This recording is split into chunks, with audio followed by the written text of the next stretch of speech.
नमस्कार दोस्तों, स्वागत है आपका मेरे चैनल महेश एस्ट्रो ज्योतिष नेटवर्क पर। आज हम बात करेंगे तुला राशि के बारे में। आगामी 2022 नव वर्ष के विषय में हम आज चर्चा करने जा रहे हैं। जैसे कि आप सभी लोग जानते हैं, हमारे भारतीय संस्कृति के अनुसार, जो भारतीय ज्योतिष ग्रंथों के अनुसार हमारा नव वर्ष प्रारंभ होता है, वह नव वर्ष प्रारंभ होता है चैत्र शुक्ल प्रतिपदा से। किंतु अंग्रेजी भाषा का या अंग्रेजी नया साल है, वह 1 जनवरी से प्रारंभ होता है। तो बहुत लोग यहाँ से अपने नव वर्ष को प्रारंभ मानते हैं। और हम ज्योतिष के अनुसार नए साल में जब हमारा नया संवत्सर, यानी कि जब से हमारा नया पंचांग पूरे साल का प्रारंभ होता है, अप्रैल, वहीं से हम हमारा शुरुआती दिन मानते हैं। तो कोई नहीं, अंग्रेजी भाषा के हिसाब से जनवरी के पहले दिन से 2022 में आपके लिए ग्रहों की क्या पोजीशन रहेगी, किस प्रकार की प्रतिक्रिया रहेगी, क्योंकि ग्रहों के तालमेल में नित्य में भी गोचरीय चेंजिंग परिवर्तन आता रहता है। तो गोचर के अंदर में किन किन ग्रहों ने अपने स्थान में 2022 में परिवर्तन करना है, और जो भी ग्रह सबसे ज्यादा महत्वपूर्ण होते हैं, उन सभी ग्रहों के ऊपर हम यहाँ पर एक कुंडली के माध्यम से, हमने यहाँ पर तुला लग्न की कुंडली 1 जनवरी के हिसाब से 2022 की बनाई हुई है। यह तुला राशि के जातकों के लिए वर्षफल है। मैं फिर से आपको दोहरा दूं कि जिन लोगों का चंद्रमा 7 नंबर में, या जिन लोगों की नाम राशि भी अगर हम देखें R से शुरू होती है, तो उन लोगों के लिए राशिफल है। और यह वार्षिक राशिफल संपूर्ण ग्रहों के पूर्ण वर्ष किस किस राशि से गोचर ट्रांजिट चलेगा और कौन से ग्रह पूर्ण वर्ष एक ही राशि में विचरण करेंगे, उसके ऊपर हम एक प्रकाश डालते हैं।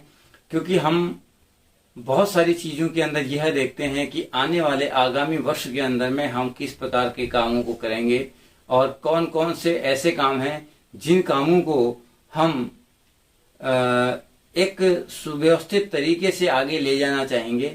और कुछ बुरी चीजें होती हैं, कुछ बुरे हमारे एक्सपीरियंस होते हैं, उन चीजों को हम यहीं छोड़ करके आगे बढ़ना चाहेंगे।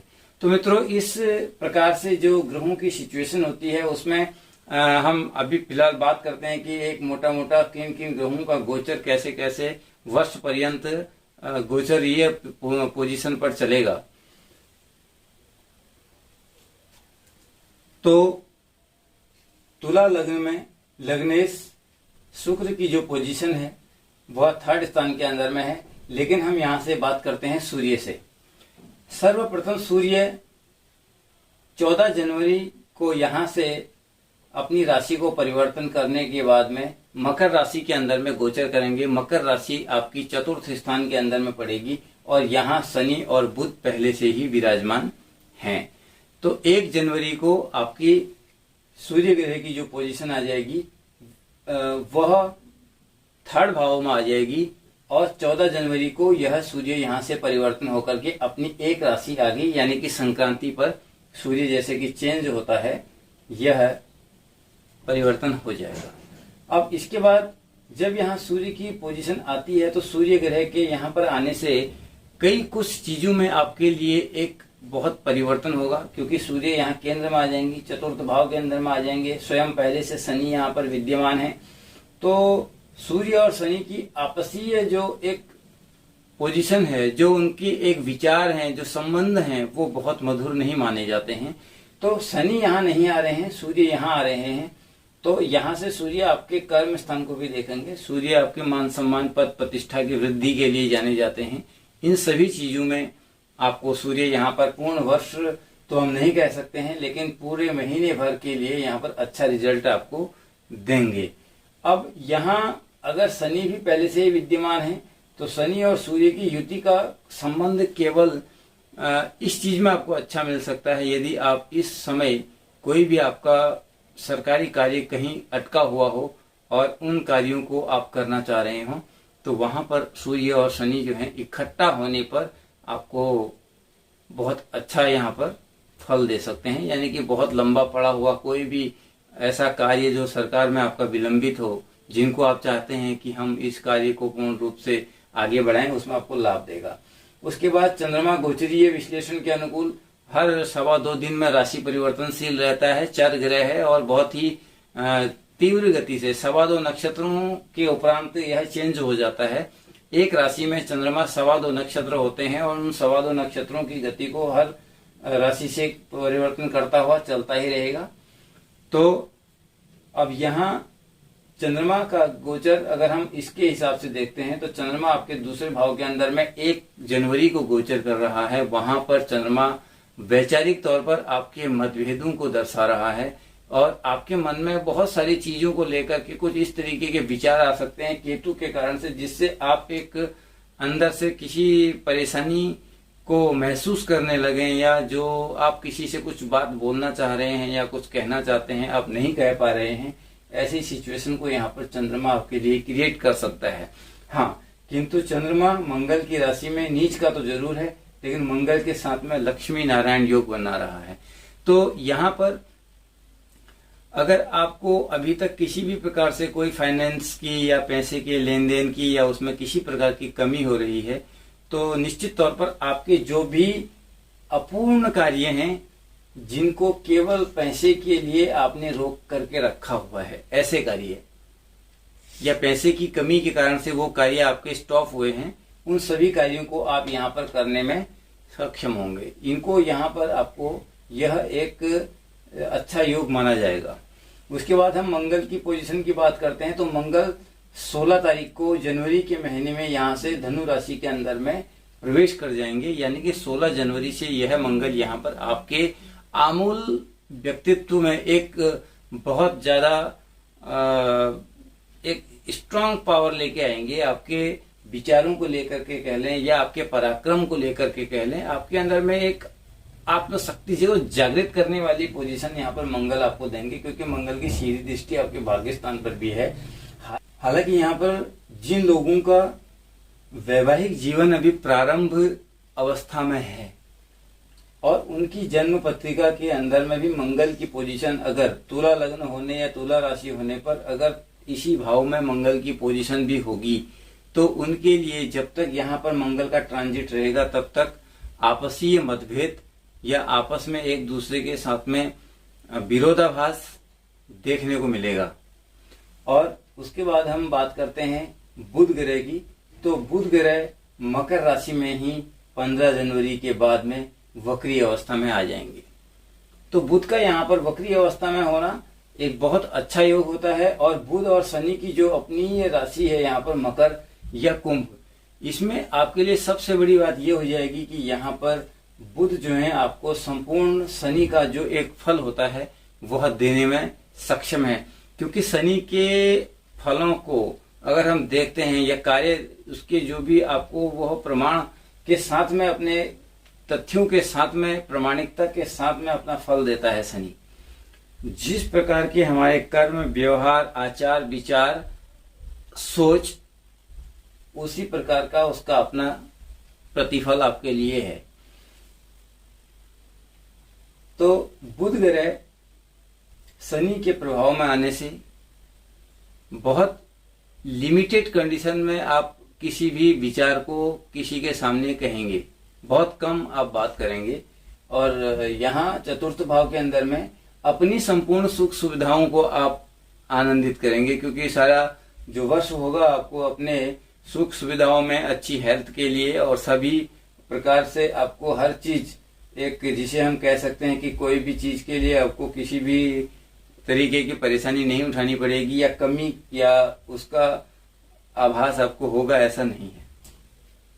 उसके बाद हम बात करते हैं गुरु की, तो गुरु यहाँ पर मीन में आने वाले हैं और गुरु 12 अप्रैल को यहाँ आएंगे। 12 अप्रैल तक गुरु यहीं पर रहेंगे। कुंभ राशि के गुरु, जिन लोगों को संतान प्राप्ति में अभी किसी भी प्रकार का बिना पर कुंभ का बृहस्पति संतान भाव के अंदर में पंचम स्थान के अंदर गोचर करेगा। हाँ, लेकिन पंचम में जब तक बृहस्पति रहेगा तब तक खाने पीने का बहुत ध्यान रखना पड़ेगा, क्योंकि पंचमस्थ गुरु कुंभ का है और यहाँ गुरु के पहले खाने के अंदर में अगर हम देखते हैं चतुर्थ भाव में, तो यहाँ पर शनि विद्यमान हो गया। तो इसके हिसाब से गुरु शनि से 12वें स्थान पर गोचर कर रहे हैं आपकी। तो इस प्रकार से अगर हम इसको देखते हैं तो ऐसे लोगों के लिए सबसे पहले गुरु जो है पेट को ज्यादा बड़ा कर सकते हैं, मोटापा बढ़ा सकते हैं। तो खाने पीने में गुरु, क्योंकि गुरुत्व है, मैंने अभी पहले भी आपको एक बार ये बात बोली थी कि बृहस्पति का नाम ही बड़ा है और बृहस्पति का काम ही बड़ा है, तो वह कुछ भी चीज को बढ़ाने पर विश्वास रखते हैं। तो बढ़ाना चाहे उनके लिए शिक्षा हो, एजुकेशन हो, आपका घर परिवार हो, संतान हो, सारी चीजें जो भी हैं, या आपका शारीरिक तौर पर आपका बॉडी गेन ही क्यों ना हो, तो आपका जो वेट है, आपकी मोटाई है, वो सब गुरु के प्रभाव से कहीं बहुत ज्यादा ही ना बढ़े। इस पर आप विशेष ध्यान दें, क्योंकि खान पान पर आपको ध्यान देना बहुत जरूरी है। नहीं तो सेहत खराब करने में भी बृहस्पति लीवर का कारक ग्रह होता है, तो सेहत भी आपकी खराब कर सकता है। तो यहाँ पर अप्रैल के बाद में गुरु जब छठे स्थान में आएंगे तब भी आप पर यह बात लागू रहेगी, क्योंकि छठे स्थान रोग ऋण का पहले ही होता है। तो यहाँ पर भी आपको खान पान में बहुत सावधान रहने की जरूरत है। हम ये नहीं कहते हैं कि आप कुछ भी खाना ना खाइए, लेकिन जितना खाइए सोच समझकर लिमिट के अकॉर्डिंग खाइए और ताजा खाइए।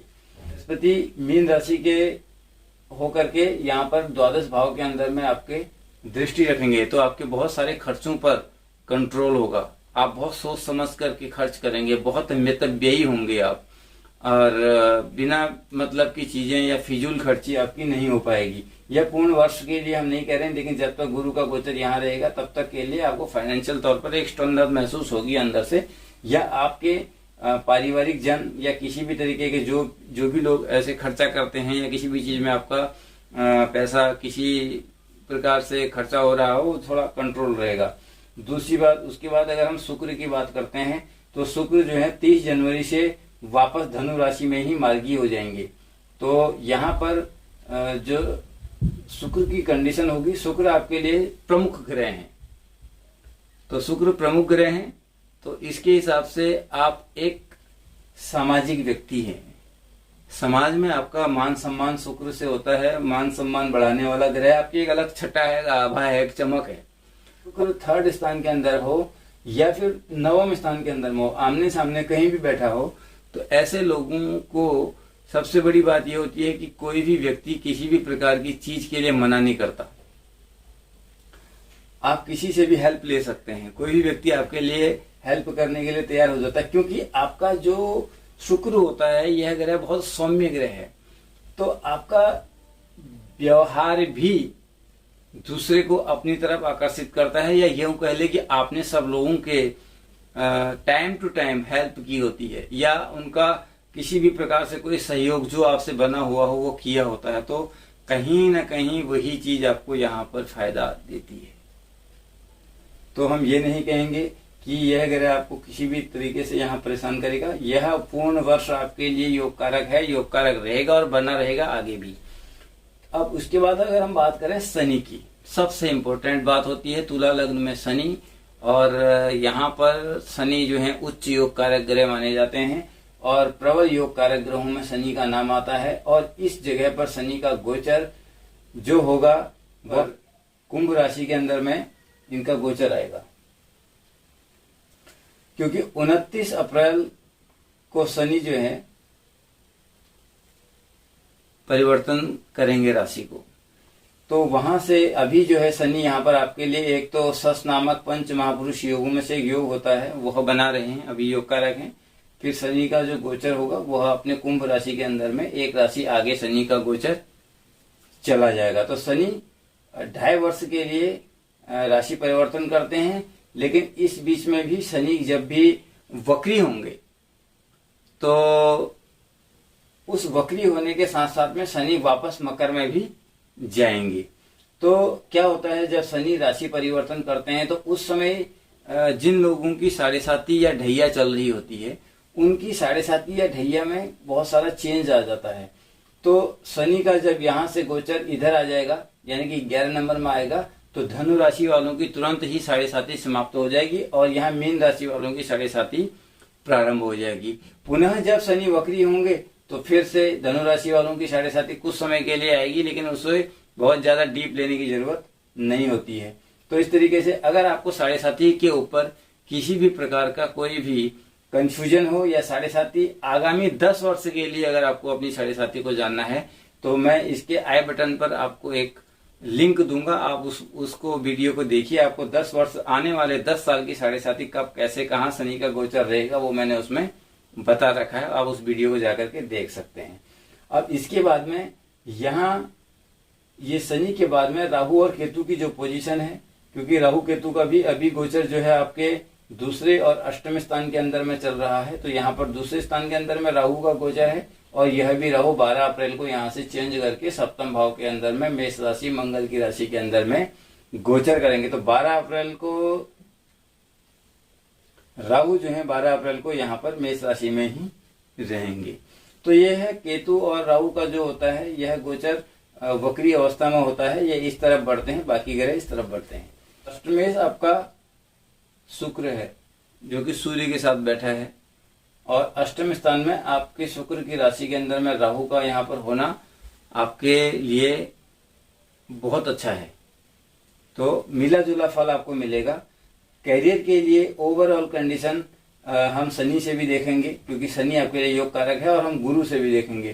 तो दोनों ही कंडीशनों में आपको लाभ मिलेगा जब आपका शुक्र और गुरु इन दोनों गोचरों में थोड़ा चेंज आएगा। जैसे यहाँ पर हमने बताया है आपको कि शुक्र जो है धनु राशि में वक्री और उसके बाद में 30 जनवरी 2022 से वापस मार्गी होंगे, तो थोड़ा वहां पर आपको लाभ रहेगा। उसके बाद जैसे जब यहाँ पर सूर्य का गोचर इधर पहुंचेगा और इस जगह पर आपको बहुत इसका फायदा मिलेगा। नौकरी पेशे लोगों के लिए करियर वाले मामले में बहुत अच्छा रहेगा। हेल्थ ओवरऑल सही रहेगी। जैसा कि मैंने बताया, खाने पीने का ध्यान रखना चाहिए। गुरु जो है पेट से संबंधित समस्या बना के रखता है, तो उसका ध्यान रखना चाहिए। और कोई हेल्थ में किसी भी तरीके से कहीं तकलीफ नहीं है। हाँ, क्योंकि चंद्र केतु और मंगल की युति आ रही है और यहाँ सूर्य और शुक्र की युति आ रही है। सबसे इम्पोर्टेंट बात हेल्थ के लिए हम बताएं तो यहाँ पर सूर्य और यहाँ पर शुक्र दोनों ही ग्रह आंखों से संबंधित हैं, क्योंकि शुक्र को भी हम आई साइट के लिए देखते हैं और सूर्य को भी हम आई साइट के लिए देखते हैं। तो और यहाँ चंद्रमा भी आंखों का ही कारक ग्रह है और सेकंड स्थान के अंदर में किसी भी तरीके से बाईं आंख की समस्या होने की संभावना सबसे ज्यादा रहेगी। फैमिली के अंदर में आपको कोई समस्या आने वाली बात नहीं है। मैंने बताया फैमिली में एक ही तरीके की समस्या है, वो है न्यूली मैरिड लोगों के अंदर में वैचारिक तौर पर मतभेद आने की संभावना है। और एस्टेब्लिश्ड कपल के लिए कोई प्रॉब्लम नहीं है। फैमिली लाइफ के अंदर में किसी भी तरीके से कोई हेल्थ इश्यूज नहीं होने वाले हैं। और एजुकेशन वाले बच्चों के लिए बहुत अच्छा है, पढ़ाई लिखाई के लिए बहुत अच्छा है। किसी भी प्रकार की पढ़ाई अगर करनी हो, कोई भी बच्चा हो, चाहे वो एकेडमिक एजुकेशन ले रहा हो, चाहे वो प्रोफाइल अपनी किसी तरीके से चेंज करना चाहता हो, यानी कि हम अभी एक तरीके से साइंस की पढ़ाई कर रहे हैं, अगर हमको चेंज करना है कुछ, उसमें आगे चल करके हम ग्रेजुएशन में कुछ और सब्जेक्ट से करना चाह रहे हैं, तो उसके लिए भी गुरु उसकी हेल्प करेंगे। और अगर कोई आप अपने नौकरी पेशे का एग्जाम दे रहे हैं, कोई भी आपको एंट्रेंस एग्जाम की तैयारी कर रहे हैं, या किसी भी तरीके से आजकल बहुत सारे एग्जाम होते हैं, उनमें अगर आपको कोई एग्जाम देना है, तो उसके लिए थोड़ा संभव है कि उतना अच्छा रिजल्ट आपको नहीं मिले, क्योंकि यहाँ पर जब तक आप उस चीज को देखते हैं तो गुरु जो है आपका यहाँ इस जगह पर गोचर करने लग जाएगा 12वें स्थान के अंदर, 12वीं राशि के अंदर। इसका 12वें स्थान पर दृष्टि होती है, तो आमने सामने है, लेकिन फिर भी एजुकेशनल कंडीशन पर शनि है तो स्लो रिजल्ट रहेगा। और दूसरा है इसके साथ साथ में हेल्थ के अकॉर्डिंग इसका सोल्यूशन क्या रहेगा। तो चंद्रमा और सूर्य के लिए तो सबसे बड़ी बात ये होती है कि आप सूर्य को जल दें, उससे आपको फायदा रहेगा। और इसमें आप देख रहे हैं, यहाँ मैंने लिखा है कि वार्षिक क्या राशिफल है तुला राशि के लिए, तो उन लोगों को माँ दुर्गा की पूजा करनी चाहिए। पूर्ण वर्ष जो है दुर्गा चालीसा या दुर्गा जी का कोई भी, जैसे मैंने लिखा है, सिद्ध कुंजिका स्तोत्र का पाठ करें। सिद्ध कुंजिका स्तोत्र दुर्गा सप्तशती के अंदर सबसे प्रमुख स्तोत्रों में से एक स्तोत्र है, जिसको भगवान शिव ने कहा बताया है कि ये किस प्रकार से उसका महत्व है। तो कुंजिका जो स्तोत्र है वह इस प्रकार से है।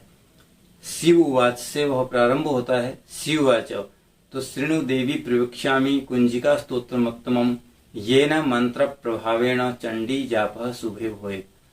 न कवचम नारगला स्तोत्रम कीलकम न रहस्यकम न सूक्तम नापि ध्यानम च न न्यासो न चवार्चनम।